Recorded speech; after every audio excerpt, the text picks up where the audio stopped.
Hey, welcome to the channel where web novels come alive. If you love getting lost in epic worlds, hit that like button and subscribe so you never miss a chapter drop. Join my $1 Patreon to submit your suggestions and support the channel patreon.com/SciCreator. No long intros here, let's jump straight into today's episode.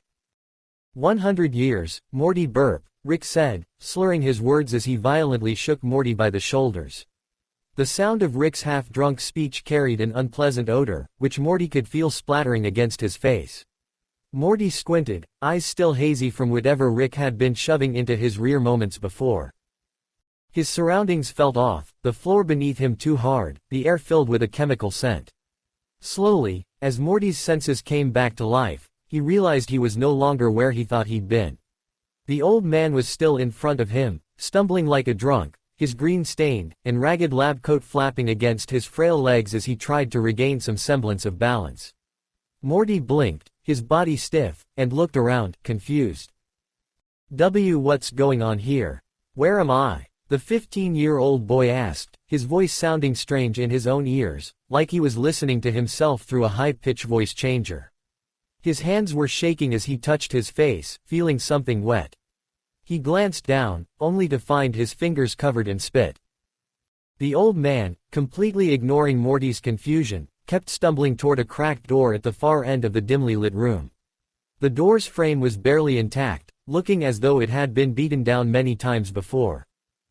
As he observed the old man's retreat, the boy couldn't help but panic. Remember where he was last? Wait a second. Morty, or rather, he panicked, his voice cracking in an unfamiliar, higher-pitched tone. He tried to get his bearings, but his mind was spinning faster than his disoriented body could keep up with. The chemical scent stung his nostrils, and the sterile, metallic taste lingered in the back of his throat. His heart raced as the sudden rush of memories hit him with a jolt.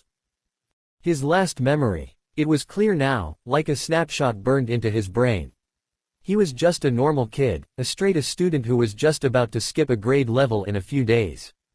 Getting out of track practice, he was tired from running for hours on end. He decided to head directly back home, not in the mood to talk to his friends who were, albeit nice, weren't the brightest bunch. On his way, he was waiting at a crosswalk next to the road until he saw an old lady beginning to move into oncoming traffic. "Hey!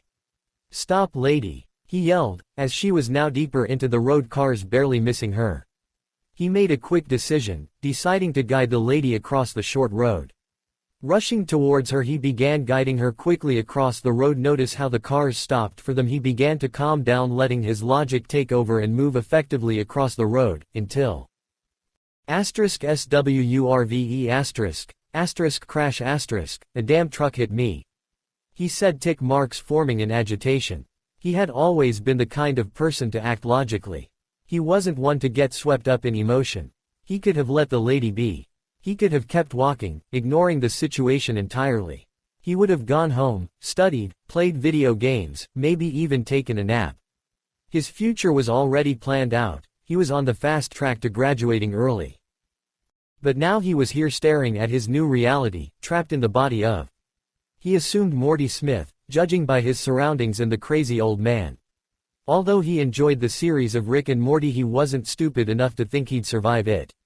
Morty had been dragged into the madness of this dimension, where every day was a chaotic nightmare of absurd science, interdimensional travel, and Rick's reckless, God-complex genius.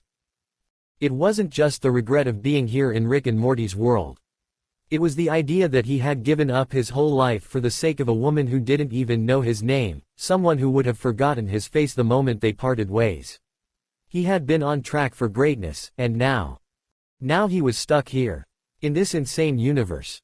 The more he thought about it, the angrier he got. He was smarter than this. He had been smarter than all of this. He could have been someone, he could have made something of himself. But instead, he was stuck with Morty's body, with Morty's pathetic existence, trying to survive in a world that didn't care. The cold realization hit him like a punch to the gut. If he wanted to survive in this crazy, unpredictable world, he couldn't rely on anyone. He couldn't afford to be a hero anymore. He couldn't afford to make any more impulsive decisions. He had to think about himself now. He had to be cold, calculated, and focused on his own survival. As his heart rate slowed and his mind cleared, Morty realized what he had to do. He had to put everything else aside. He wasn't going to save anyone. He wasn't going to sacrifice himself for some random stranger or follow some delusional hero's journey. He wasn't going to waste his time on altruism or trying to fit into this broken world. The only thing that mattered now was him. He needed to survive. That was it. That was the only goal he knew he could afford to have for now. With a sharp breath, he stood a little taller. The fear that had gripped him earlier was starting to recede, replaced by something colder, more calculating. He walked out of his new grandpa's garage, contemplating his next actions, thinking of what he should do next. As Morty, who'd once been trapped in the skin of a straight-A student, stepped out into the familiar yet unfamiliar world of Rick and Morty, his mind buzzed with a methodical, precise, and systematic series of calculations, into place in the midst of chaos. He wasn't sure how or why he'd been brought here, but the more he thought about it, the more he realized something. It didn't matter. The events of the past were still fresh in his mind, like static buzzing in the back of his brain. He could almost hear Rick's slurred voice, the weight of the old man's hand on his shoulder. 100 years, Morty. Burp, it echoed like a mantra in his head. But more than the words, more than Rick's drunken babble, there was something else that Morty couldn't shake, the inevitability of it all. If he didn't make a plan, the chaotic nonsense that followed Rick and Morty would swallow him whole, just like it always did for that version of the boy on the show. He needed to act quickly, and logically, before it was too late. He knew that Rick's habit of winging it was exactly why Morty had nearly died, and if he wasn't careful, it could be the same story for him in this new life. First things first, he muttered to himself, pacing as he made a mental checklist. I'm not going to let Rick drag me into his messes. He whispered confidently in his dark room. He was going to be smarter than Morty. Smarter than anyone in this universe, really. With his future knowledge, he had the upper hand over everyone, and wouldn't be dragged into any more adventures without preparation. The next day, he had already been dragged into Rick's nonsense, and the episode playing out in front of him now, the events from Lawnmower Dog, was not going to be another one of those situations. Morty knew what was coming. He could practically hear the opening lines of the episode playing in his head. We're gonna go to the dream dimension, Morty. But Morty wasn't going to let that happen. Not this time. Not today. He stood at the breakfast table, staring across at Jerry with a slightly condescending expression. He was fumbling with the cereal box. The usual awkward tension in the room filled the space. Beth was busy on her phone, scrolling through whatever nonsense her job required her to look at, while Summer pretended to listen to the conversation about some trivial topic no one cared about. Rick came in shortly after, stumbling into the kitchen with that familiar, irritable air about him. He looked like he had a plan, an insane plan, and Morty could already feel the unease in his stomach. Morty's mind immediately clicked to the episode where Rick had experimented on the family dog, transforming him into a super-intelligent being, a full-blown cyborg. This was the moment where everything could go south, but Morty had time to change the course of the story, time to prevent Snuffles from becoming a weapon of mass destruction. Morty, we're going to need to talk about Snuffles, Rick slurred, holding up a strange device, a metallic collar with some sort of blue core in the middle. See this? He spoke up. Rick, what are you planning to do with that? He said in a steady tone. Rick raised an eyebrow and let out a dismissive grunt. Oh, Morty, this is going to be big, Morty. Huge. Burp *W. We're making Snuffles smart. The whole family was now glancing at Rick, each with their own feeling about the situation. When he spoke up, we don't need a smart dog. It's gonna backfire. It always backfires. You've seen the shows, you know what happens when we give a dog human intelligence. Appealing to the family's knowledge about these sorts of gadgets. Rick ignored him, rummaging through his scattered notes. You're not getting it, Morty, Rick grumbled, his voice slurring. We give him more intelligence, more control over his thoughts, he'll be able to understand and fix all the stupid stuff you people mess up. You'll see, I'm helping him. Morty felt a cold weight settle in his chest as Rick brushed aside his warnings, acting like Morty was just some dumb kid who didn't understand the genius at play. He watched as Rick fiddled with the collar, his fingers quick and unsteady, and Morty knew that if this collar went on Snuffles, it would be a disaster. This was where everything started to go wrong, and Morty couldn't let that happen. Rick, listen to me. Morty pressed, trying to keep his voice steady, though his heart was pounding in his chest. You can't just give a dog human intelligence, okay? It doesn't end well. Remember all the other times you've messed with nature like this. Rick didn't even glance up from his work, his face lit up by the glow of his garage experiments. Oh please, Morty, you've been watching too many shows. This is real science, not some cartoon, Morty. I'm gonna give Snuffles the ability to reason, to plan, to fix problems. And it's gonna be amazing. Rick, Morty snapped, his mind racing. Rick's face hardened for a moment, a flash of irritation crossing his features. He waved Morty off with an exaggerated flick of his hand, clearly dismissing his concerns. You're not thinking big enough, Morty. A dog with intelligence this advanced could solve all our problems. Think about it. No more picking up after him, no more stupid pet behavior. Hell, maybe Snuffles could even talk. Wouldn't that be something? Morty's mind was in overdrive now, the pieces of the puzzle falling into place. He couldn't let Rick do this, but he couldn't let Snuffles think he was against him, either. Morty needed to tread carefully. If Snuffles knew that Morty didn't want him to get smarter, it could drive a wedge between them. Snuffles had to stay loyal to Morty, but Morty also had to make sure Rick didn't cross this line. In that moment, Morty saw Snuffles wandering into the kitchen, his tail wagging lazily as he sniffed around for scraps. Unknowing of his future ambitions. Morty's heart skipped a beat as he saw Snuffles, blissfully unaware of the future Rick was about to force upon him. The dog waddled in, sniffing at the crumbs on the floor like any regular pet, his tail wagging in simple joy. Morty's mind raced. This was it. This was the turning point. Rick was already fiddling with the collar, unaware of Morty's mounting frustration. Morty bent down, his voice low and urgent, trying to keep the situation from escalating. Snuffles, he whispered, his hand hovering over the dog's soft fur. Listen, you don't need this. You're perfect the way you are. You don't need to be smarter. Don't let Rick turn you into a weapon, okay? Just stay. You. Snuffles looked up at Morty with big, innocent eyes. Morty felt a pang of guilt as he realized how little the dog could understand, but he quickly stifled it. This was about him and his survival, it wasn't about Morty trying to save him from a fate he had no control over. Morty stood back up, wiping his hands on his jeans, heart pounding. He didn't have time to explain it all to Snuffles. The only thing he could do now was try to keep Rick from activating the collar. But Rick was already too far gone.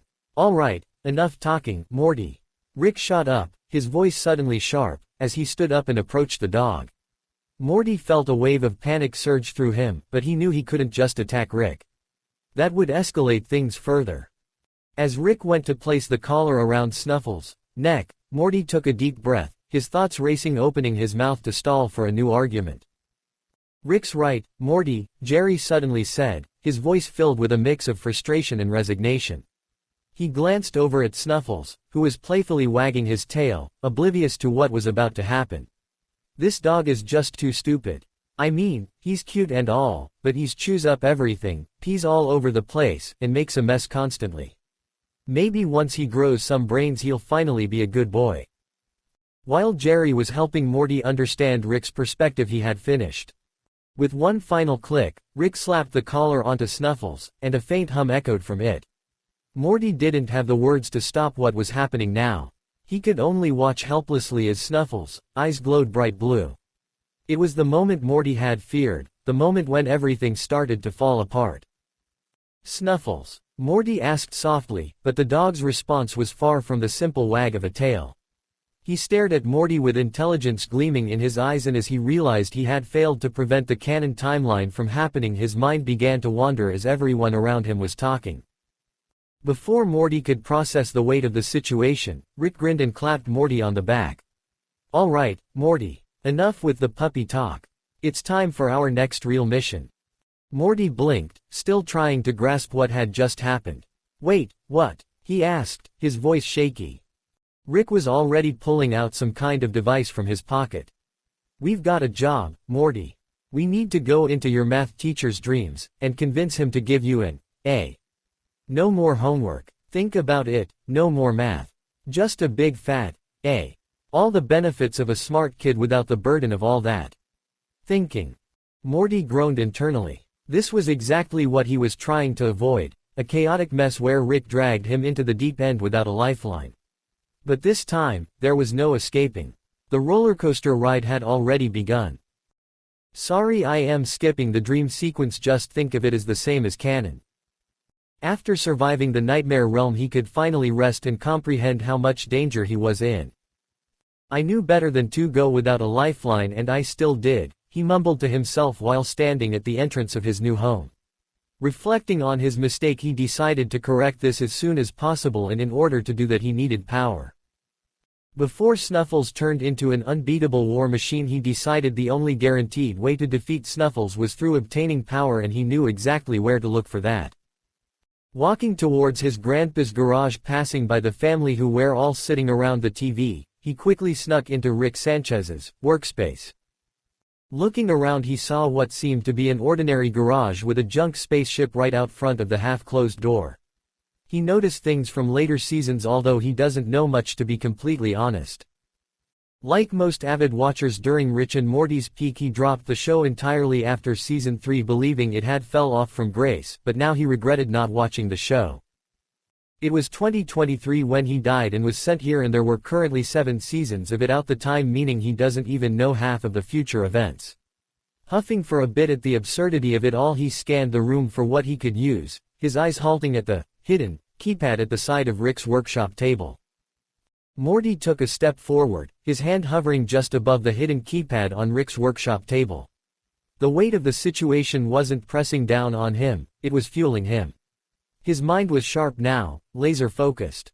He wouldn't fumble anymore, not when his survival depended on his next move. His pulse was steady, his thoughts moving faster than the chaotic world around him. No more second-guessing. Morty was in control. He knew exactly what he needed to do, and the path was clear. One wrong move could ruin everything, but Morty wasn't thinking about failure. Not now. Not when his future, and possibly the entire family's, was at stake. Rick's madness wasn't just a nuisance now, it was a ticking time bomb. Morty had no choice but to act fast, and to act smart. His eyes darted across the cluttered workshop, quickly checking if anyone was around. The family was still parked in front of the TV, oblivious to the danger that was unfolding just a few rooms away. Rick, probably off in another dimension or tinkering with his latest failed invention. It didn't matter. Morty had to make his move. The keypad was right in front of him now, the thing standing in his way. He'd seen Rick punch in a code before. But this time, Morty wasn't just observing. This time, he was taking action. "I've got this," Morty muttered to himself, his voice steady, confident. He wasn't going to fumble this. Never again. His fingers hovered over the keypad. He took a breath and started tapping. First came the 3, then the 8, followed by a quick double tap on the 7. Then a swipe, left, then right. The sequence came back to him like muscle memory. The numbers clicked in place, one after another. Morty's pulse quickened, but his fingers never faltered. This was it.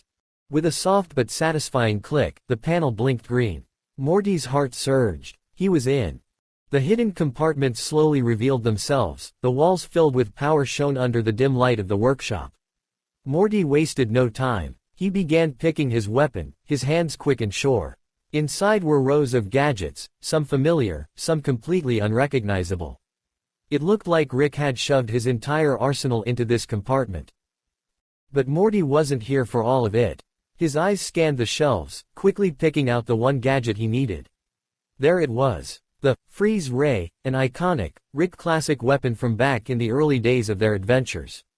Morty had seen it used a dozen times, and every time, it was devastating.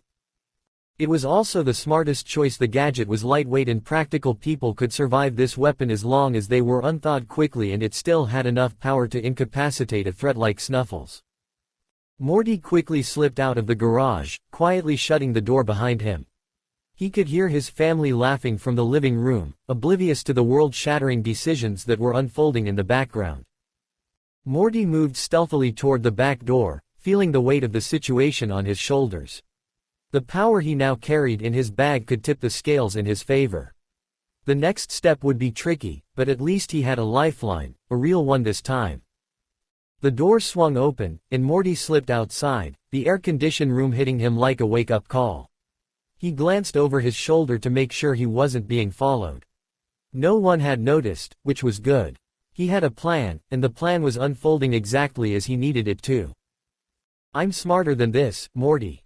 Smarter than anyone in this universe," Morty muttered himself this mantra as he walked into his room. The trump card fully secured. The house was quiet, too quiet. The hum of the TV echoed from the living room, punctuated by the occasional laughter from Jerry. Morty shook his head, trying to block out the image of his clueless family, blissfully unaware of the absurdity and danger creeping around them. His fingers tightened around the straps of his bag holding his newly acquired freeze gun. He wasn't like Rick, reckless and uncaring. Morty had a different kind of drive, more focused. In this world of limitless possibilities, that was his only weapon. And as much as he hated to admit it, he'd need to traverse the universe with Rick in order to gain enough power to defend against anything and meet new powerful beings who could help him like Unity or Ice-T. He knew the timeline. He knew what came next. That collar, the one Rick had slapped onto Snuffles only hours ago. The collar that was going to make Snuffles far more than just a cute, dumb pet. And Morty had already seen what happened next, the dog with a brain the size of a planet, leading an army of enraged, hyper-intelligent dogs. Morty had already failed once to prevent it from happening, now he'd need to deal with the consequences. But it wasn't all bad. With Snuffles potentially taking off the collar himself, it'll give me the chance to obtain the ability to learn quicker and faster, a necessity for what was to come. As Morty crept down the hallway, past the living room where Jerry was still glued to the TV, he felt the pull of the unknown ahead of him. The air felt thick with tension, like the calm before a storm. He couldn't shake the feeling that everything was about to change. But that was fine. Change was inevitable in Rick's world. It was how you adapted that mattered. Out the back door, Morty moved with quiet urgency, taking care to keep out of sight. The lawn stretched out before him, where Snuffles had been just a few minutes ago. Morty's mind raced with the possible outcomes, running through different scenarios in his head. The collar would eventually empower Snuffles, but would it be enough? Would Snuffles realize his potential quickly enough, or would Morty be stuck cleaning up the mess Rick had created? He spotted Snuffles in the distance, rolling around in the grass as though nothing had changed, his tail wagging in pure joy. For a moment he hesitated, but Morty had no time for that. He had no time for emotions when the world was at stake. "Snuffles," Morty muttered softly, walking closer, eyes flicking from side to side. "You're going to be okay. I'm going to make sure of it." But Morty wasn't naive. He knew he had to act fast. The dog was still under the collar's influence, and Rick would surely notice if Snuffles wasn't showing signs of intelligence soon. Morty had to get ahead of it. He wasn't ready to fight Snuffles yet, not in his current state. Morty wasn't sure he'd survive it if the dog snapped. "Just stay calm," Morty reminded himself. "No mistakes. I can do this." Reaching the edge of the yard, Morty crouched down behind a bush, peering through the branches. Snuffles, still wagging his tail, hadn't noticed him yet. This was it, the perfect moment. Morty pulled the freeze ray from his bag, holding it with both hands as he lined up his shot. Without hesitating, he fired. A blast of freezing energy shot forward, hitting Snuffles square in the chest. The dog's tail froze mid-wag, and his body stiffened, trapped in an icy shell. Morty exhaled slowly, the weight of the moment finally sinking in. He had done it. Snuffles was frozen, incapacitated for now. But it wasn't enough to just freeze him. Morty knew that collar had to come off before Snuffles could fully transform, before Rick could turn the dog into a mindless weapon. With the freeze ray tucked back into his bag, Morty moved toward the dog's frozen form, his hands shaking slightly with anticipation. "Come on," he muttered to himself. "Just a little bit more." Kneeling beside Snuffles, Morty carefully grabbed the collar, his fingers trembling as he felt the faint hum of its power. The collar was a simple thing, but the technology behind it was far beyond anything Morty could comprehend. It was dangerous, he could feel it vibrating with latent power. He wasn't sure how much longer Snuffles would stay frozen, but it was too risky to waste time. Then an idea struck Morty, and his heart skipped a beat. Instead of just removing the collar and leaving Snuffles potentially vulnerable to Rick's wrath, why not make a fake collar? Something that would throw Rick off the scent, while allowing Morty to keep the real collar for himself. With a steadying breath, Morty slipped the collar off Snuffles' neck, then put it around his wrist loosely. It was heavier than it looked, but that was the least of his worries. With the sudden clarity in his mind, he realized he needed something to make it look like the collar was still on the dog. Looking around in a hurry, Morty spotted a bunch of old scraps of metal and wire lying near the edge of the yard. His mind raced, pulling together pieces of makeshift technology Rick had left behind. He could build something quickly. Something crude, but enough to fool Rick. Morty gathered the materials and started working, the clock ticking away in his head. With quick hands, he twisted and bent the wires into a circular shape, wrapping them around a discarded piece of plastic. It was imperfect, definitely not as sophisticated as the collar that had been on Snuffles, but it would have to do. Morty didn't have time to be meticulous. He affixed the fake collar around Snuffles' neck and stepped back, looking over the work with a sense of grim satisfaction. The collar looked almost identical from a distance. The lights were fake, the technology on the surface mimicked the real collar, but it lacked the true power. Morty quickly positioned Snuffles' frozen form in a more natural position, hoping the dog's still form would convince anyone who looked that nothing had changed. This will work, Morty thought. It has to. With the fake collar securely in place, Morty stood up, taking one last look at Snuffles. The dog was frozen in place, but Morty couldn't afford to linger. He had to get back inside the house before anyone noticed his absence. He turned and made his way back to the door, but as he did, a sudden voice broke through the quiet air, causing his heart to freeze in his chest. Morty. It was Jerry, standing in the doorway, a confused look on his face. Morty quickly hid the collar behind his back and straightened up. His hands were shaking, his nerves on edge, but he forced himself to speak with confidence. Hey, Jerry. Just checking on Snuffles, Morty said, offering a shaky smile. He's, fine. Just wanted to make sure everything was okay. You know, after everything that's been happening. Jerry narrowed his eyes but didn't seem to suspect anything. All right, Morty. Well, I'm sure Rick has it all under control. Yeah, totally, Morty agreed, already backing away. I'll go inside now. Just, checking on Snuffles. As he retreated back into the house, Morty could feel his heart still pounding. He had done it. He had outsmarted both Snuffles and Rick, at least for now. The fake collar would buy him time, but Morty knew the real battle was just beginning. Keeping the truth from Rick was going to be harder than he thought, knowing he had tuned the intelligence up on Snuffles by a lot, but if Morty could gain even a fraction of the power Snuffles had now, he would have the tools to protect himself, and maybe even take control of his own destiny in a universe that never stopped shifting beneath his feet. For now, though, Morty was going to have to keep up the charade. And that meant pretending like nothing had changed. A couple of hours had passed since Morty removed the collar from Snuffles, and the silence in the house had started to weigh on him. He sat on the edge of his bed, glancing nervously at the collar on his wrist. The real one, subtly influencing him despite just being attached recently. And with that influence, Morty couldn't shake the feeling that something was wrong. Suddenly, the silence was broken by a sharp, frantic bark from the backyard. Morty's head snapped up, his blood running cold. This wasn't the joyful, harmless bark from before. It was full of authority and aggression, completely different from the playful dog he knew. Crap, Morty muttered under his breath, rising from his bed and heading toward the window. Outside, he saw Snuffles, his fur slick and bristling, standing tall in the middle of the yard. His eyes glowed an unnatural blue, and his tail was straight and rigid. But something else caught Morty's attention. Snuffles wasn't alone. The dog had strapped some sort of high-tech weaponry onto his back, a set of laser turrets and a small jetpack, making him look more like a military general than a family pet. Morty's stomach dropped. No, he mumbled, realizing the full extent of his mistake. The collar had empowered Snuffles far more than he anticipated. He had taken the collar off, but not before it had already unlocked the dog's potential. And now Snuffles had armed himself with tech, likely scavenged from Rick's junk pile, turning the lovable pet into a one-dog army. Morty's heart raced as Snuffles began marching toward the back door, his new tech humming to life. The sound of the jetpack's low hum filled the air, signaling that Snuffles wasn't just a threat, he was a fully equipped one. "Snuffles, stop!" Morty shouted as he rushed down the hallway, but it was too late.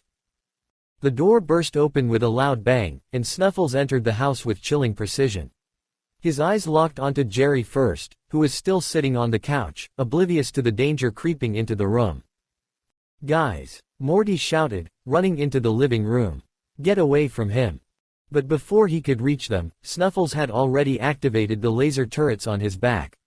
The first shot rang out with a loud crack, narrowly missing Jerry but leaving a scorched mark on the wall next to him. "Whoa whoa, what the hell?" Jerry yelped, diving to the ground, but Snuffles wasn't done. With a growl, the dog aimed the jetpack and soared toward the ceiling, using the height to get a better shot.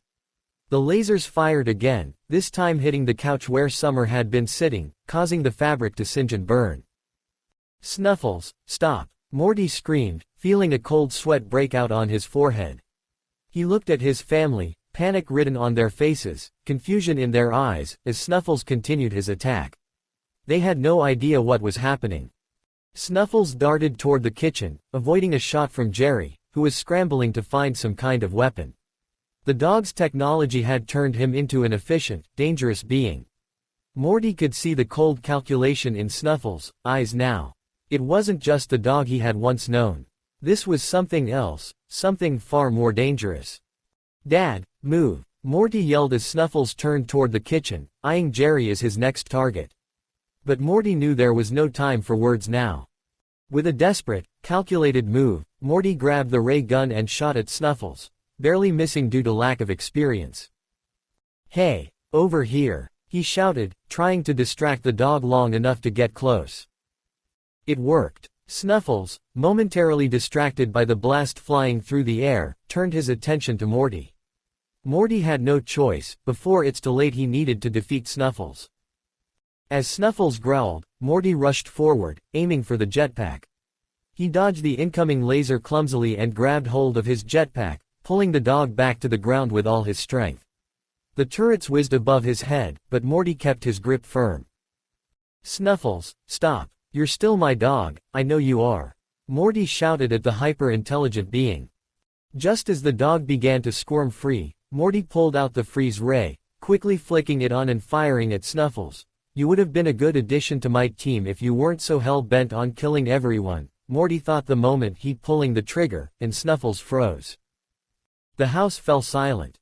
Jerry and Summer looked around, stunned, as Morty stood over Snuffles, chest heaving. Is he okay?" Summer asked, her voice shaky. Morty swallowed hard. I think so."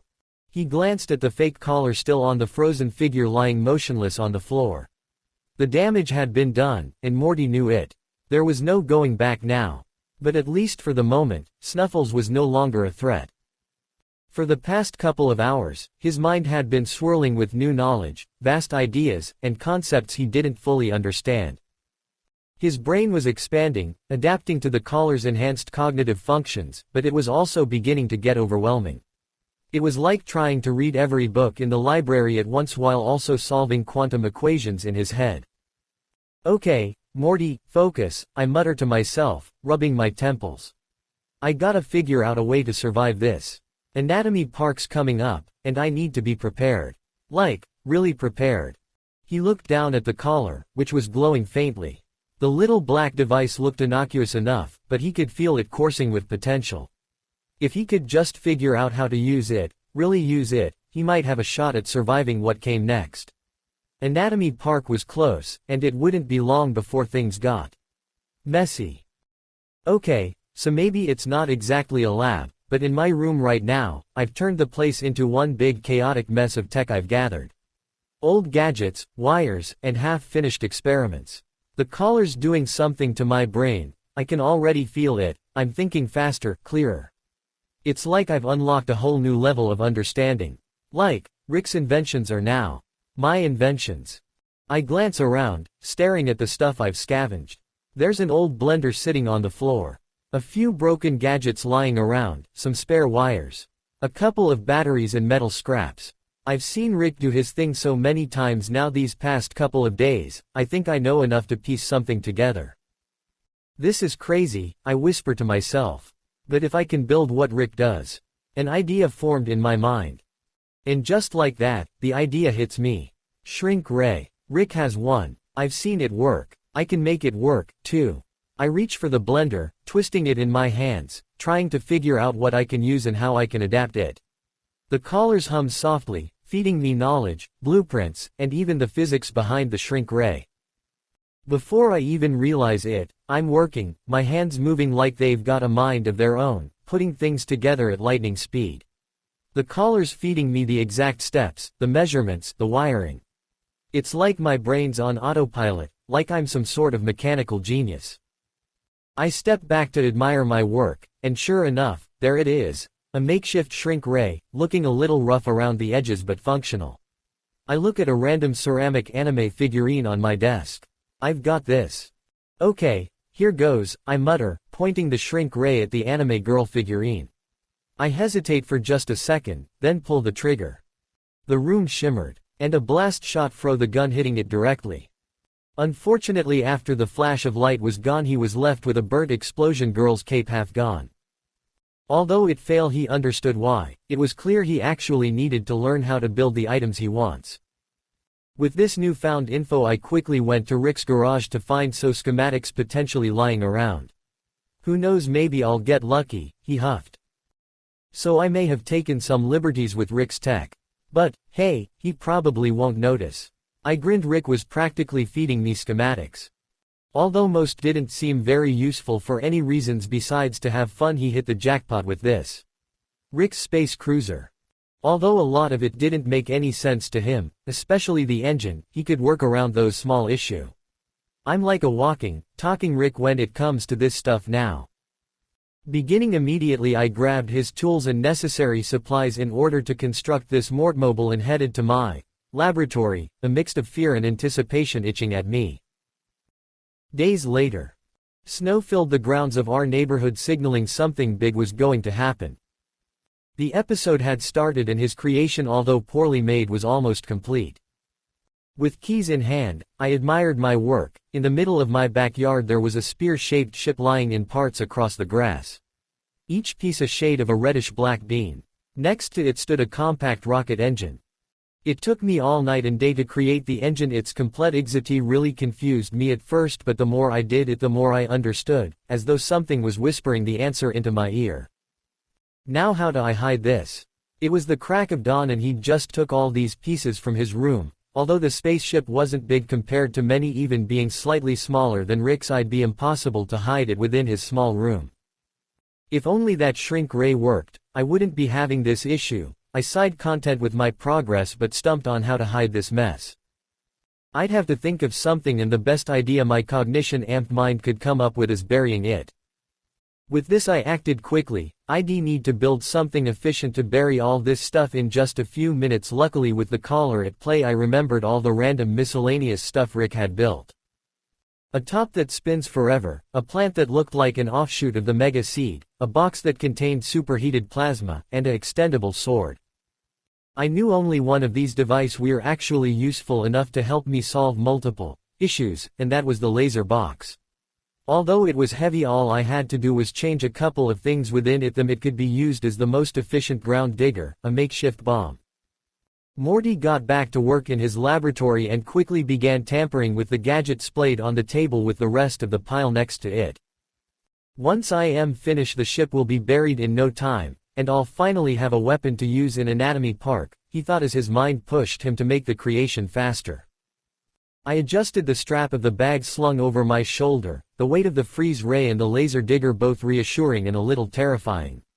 They were my ticket out if things went south. I hung around the family living room, where most of the family was scattered, each doing their own thing on their phones. Summer was sprawled on the couch, scrolling through whatever the latest social media nonsense was, her face illuminated by the bright screen. Beth was sitting at the kitchen table, her head buried in a medical journal, probably reading about some new breakthrough that could change the world, if she could ever get Rick to take anything seriously. Jerry, of course, was sitting on his recliner, staring blankly at the TV, probably looking for some dumb, meaningless distraction to get him through the day. "Hey, Morty," Summer said, glancing up from her phone with a bored expression. "You look like you've got something on your mind. What's going on?" I sighed, not in the mood for a conversation about whatever random thing Summer was obsessing over today. "Nothing," I muttered, trying to brush it off. Beth, overhearing, gave me a sideways glance. "Are you sure, Morty? You've been acting a little off lately. Something going on with you?" I forced a smile. "Nah, I'm fine, Mom. Just tired, I guess." Beth raised an eyebrow, clearly unconvinced, but didn't press it. She returned her focus to the journal in front of her and Jerry. The holiday season had just rolled around, and while everyone was mildly preoccupied with their phones and their own thoughts, Jerry seemed extra nervous today. I overheard bits and pieces about him planning some big family dinner with his parents, but honestly, I didn't have time to focus on that. I had bigger problems, like Anatomy Park. And whatever it was that Rick had in store. I didn't have time to hang around here for too long. I wasn't going to waste this chance, and I certainly wasn't going to pass up the opportunity to change my life, or whatever was left of it. Just as I was about to sit down next to Summer, Rick's voice boomed from the garage. "Morty, get in here." I sighed, rolling my eyes. Rick had to love his dramatic entrances. But I couldn't ignore him, not when everything was about to change. He needed me for his crazy theme park idea, which would undoubtedly end disastrously, just like everything Rick did. But this time, I was determined to be more than just a passive participant in the chaos. I had my gadgets, and I had my head on straight. I was going to make something of this. Without saying another word to the family, I stood up, slinging the bag over my shoulder once more. The weight of the freeze ray and laser digger made me feel like I actually had a chance in this messed up universe. It was time to make my move. I headed toward the garage, my steps quickening with a mix of anticipation and nerves. As I reached the door, I paused, glancing back at the living room one last time. Summer was still absorbed in her phone, Beth was skimming through her journal, and Jerry. Well, he was Jerry. The usual. I took a deep breath, then pushed open the garage door, stepping into the madness. There he was, Rick, hunched over his workbench, surrounded by scattered tools, half-finished experiments, and what looked like the wreckage of a failed invention. Rick didn't look up as I entered, still fiddling with some device that looked like it could explode any second. Morty, get over here. Get your gear. We're going to need it. And no time for questions, Morty. You're gonna fix something for me. Rick grumbled, clearly distracted. I adjusted the bag on my shoulder and pulled it closer, feeling the weight of the freeze ray and laser digger. These were my backup, my insurance policy in case things went sideways in this whole mess. And considering this was Rick we were talking about, I fully expected things to go sideways. "What are we doing this time, Rick?" I asked, trying to sound calm even though the unease was building in my stomach. Rick looked at me, his face twitching in what could only be described as a manic grin. "You're going inside a guy's body, Morty. Anatomy Park needs a little maintenance, and you're just the person to do it." I stared at him for a moment, blinking in confusion. "What the hell is Anatomy Park, Rick?" "You'll see," Rick said vaguely, before yanking open a nearby drawer and pulling out some weird syringe. Before I could ask what that was for, Rick shoved it into my hand. "You're gonna be injected into Reuben here," he said, nodding at a scraggly-looking homeless man who was passed out on the floor of the garage. "You'll have to fix the park from the inside, Morty. Anatomy Park is one big mess, and we need you to clean it up. Think of it as a really weird video game, but in real life." The thought of shrinking down and entering someone's body made me want to throw up. And to top it off, the idea of being inside an infested body, let alone fixing a theme park inside it, was making my brain disgusted. "You want me to do what?" I choked, my stomach lurching, some of it being an act, while a little being real. Rick shrugged nonchalantly. "It's not like you have a choice, Morty. You wanted adventure, right? Now you've got one. Before I could protest any further, Rick grabbed me by the arm and steered me toward the table, where the syringe was waiting. I wanted to argue, but honestly, I didn't have the time. This was happening, whether I was ready or not. With one last, terrified look at Rick, I took a deep breath, then injected myself into the device. The world swirled around me. I could feel the rush of the shrinking process pulling at my molecules. Within seconds, I was a tiny, insignificant speck in a strange new world. When my vision cleared, I realized I was no longer in Rick's garage. In fact, I wasn't even in the garage anymore. I was inside someone. The walls around me were no longer metal or concrete, they were fleshy, pulsating organs, each with a strange, sickly hue. The air smelled faintly of something medicinal, like the inside of a hospital mixed with something far worse. "Oh God," I muttered, a wave of nausea washing over me. This was not what I signed up for. But there was no turning back now. The collar still on my wrist unfortunately didn't help, only increasing my focus on the stench. I could hear Rick's voice, distorted but still audible through the soundproofing of my new environment. "You're in there, Morty. Now go fix the mess in Anatomy Park. I've got other things to do." What the hell was that supposed to mean? I didn't have time to question it, I had to focus. Anatomy Park wasn't just some weird theme park inside a person's body. It was alive, and dangerous, and I was stuck in it. Just as I was about to take a step, a massive organ throbbed nearby, causing me to stumble. I quickly steadied myself. But as I tried to focus on what to do next, I was interrupted by a booming voice. Well, looks like someone is ready for their first tour." I froze. What the hell? And there, emerging from a nearby organ, was none other than a towering figure, one that looked eerily similar to Rick's work. The introduction to Anatomy Park had begun, and this was only the beginning. What are you?" I asked, swallowing my fear, my mind steady. "I am Dr. Xenon Bloom, county owner of Anatomy Park, and you must be the new guy Rick sent, Morty, right?" I shook my head at his introduction, deep in thought. I didn't have time to waste following the main storyline of the plot. I needed to reveal the main threat before he could potentially harm me. "This is my team, Pancho the Muscle, Roger a zookeeper here, and Annie Churro stand ex-employee." He smiled, pointing out his team. Pancho stepped forward and greeted me. The figure grinned, showing too many teeth. "I'm Pancho. Welcome to Anatomy Park, where your wildest dreams come true.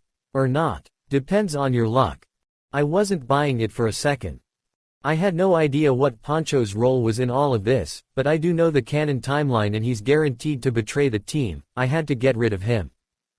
I nodded, forcing a smile, trying to play the part of the naive kid who was just here to follow orders. But I knew better than to just go along with their plan. Pancho was a liability. I pretended to size up the situation, nodding at the group, before letting my gaze settle back on Pancho. "Yeah, looks like a great team you've got here," I said, my voice light, casual, but calculating. I kept my tone friendly, not wanting to raise suspicion. "So, what's the deal? What exactly do I need to do in here?" Dr. Bloom started explaining, but I wasn't paying full attention. His words were background noise as my mind kept circling back to Pancho.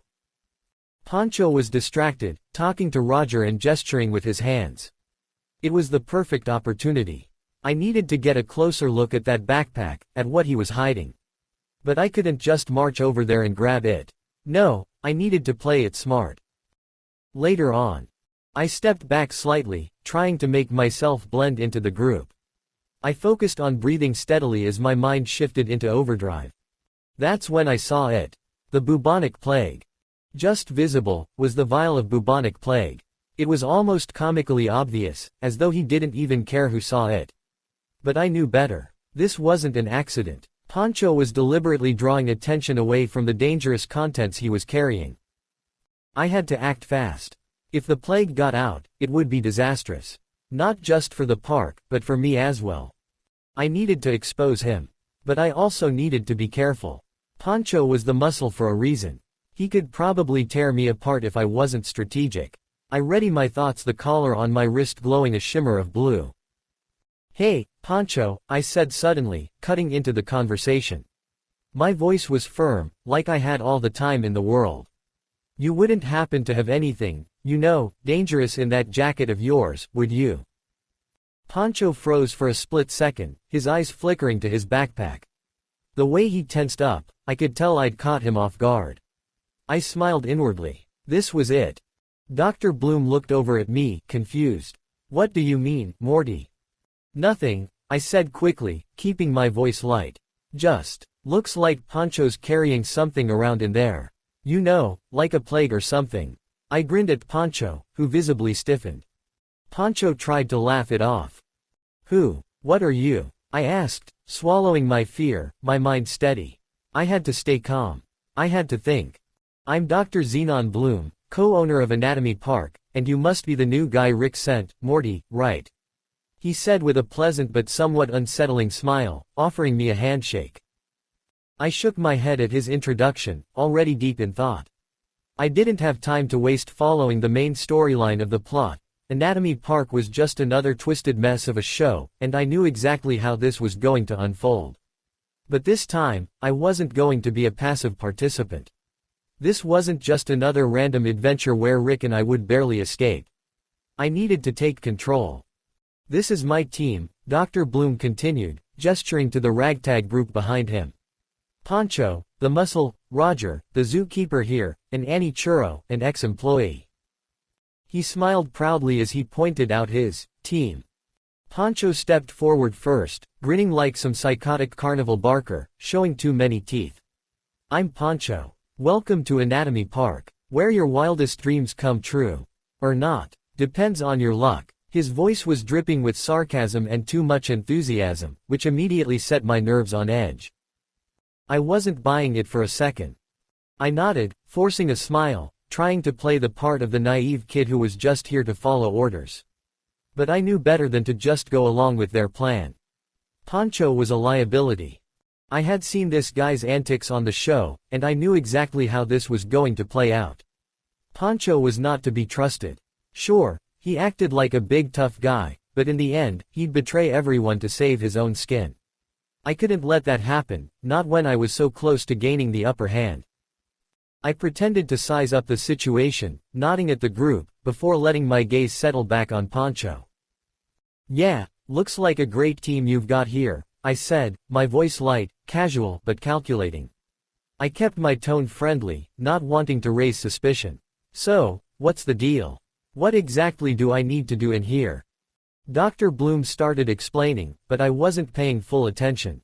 His words were background noise as my mind kept circling back to Pancho. There was something off about the guy, and I needed to figure out how to deal with him. Fast. Pancho was distracted, talking to Roger and gesturing with his hands. It was the perfect opportunity. I needed to get a closer look at that jacket, at what he was hiding. But I couldn't just march over there and grab it. No, I needed to play it smart. I stepped back slightly, trying to make myself blend into the group. I focused on breathing steadily as my mind shifted into overdrive. That's when I saw it. Pancho had his backpack slightly open, and inside, just visible, was the vial of bubonic plague. It was almost comically obvious, as though he didn't even care who saw it. But I knew better. This wasn't an accident. Pancho was deliberately drawing attention away from the dangerous contents he was carrying. I had to act fast. If the plague got out, it would be disastrous. Not just for the park, but for myself as well. I needed to expose him. But I also needed to be careful. Pancho was the muscle for a reason. He could probably tear me apart if I wasn't strategic, and the group could quickly turn on me. Hey, Pancho, I said suddenly, cutting into the conversation. My voice was firm, like I had all the time in the world. You wouldn't happen to have anything, dangerous in that book bag of yours, would you? Pancho froze for a split second, his eyes flickering down to his bag. The way he tensed up, I could tell I'd caught him off guard. I smiled inwardly. This was it. Dr. Bloom looked over at me, confused. What do you mean, Morty? Nothing, I said quickly, keeping my voice light. Just, looks like Pancho's carrying something around in there. And it was moving. I grinned at Pancho, who visibly stiffened. Pancho tried to laugh it off, but I wouldn't let him. The game was on. I took a slow step forward, keeping my eyes locked on Poncho. I reached into my bag and felt the cold metal of the freeze ray against my palm. I didn't need to use it just yet, but I wanted Poncho to know that I had it. Let's just see, then, I said, my voice almost teasing. Let's see if you really are that confident about what you're hiding. Poncho's face twisted in frustration, stepped quickly in my direction. What the hell are you? Before he could finish his sentence, I raised the freeze ray and fired. The blue beam shot out, hitting Poncho square in the chest. His entire body froze mid-motion, the muscles locking up and his hand still gripping the edge of his backpack handle.